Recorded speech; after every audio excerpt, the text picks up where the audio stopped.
Let's talk NBA basketball. Wow. Brooklyn, New York in the spotlight for all the wrong reasons.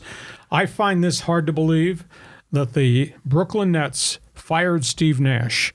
Steve Nash's record as head coach in Brooklyn was 92-62 in what I think is the worst set of circumstances a coach can operate in.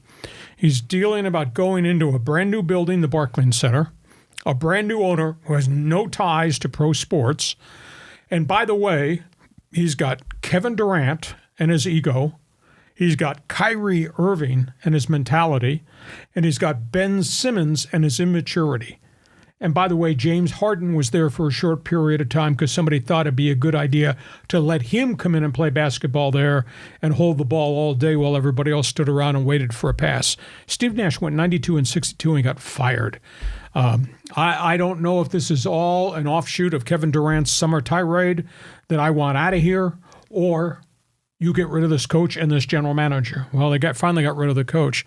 I don't know if this is more that Nash lost the locker room, or that Nash could not impose his very professional will and his intelligence on Kyrie Irving, who's a loose cannon, or Nash could not make a player out of Ben Simmons, whom they gotten from Philadelphia in a fire sale trade, who's got his own set of mental health issues.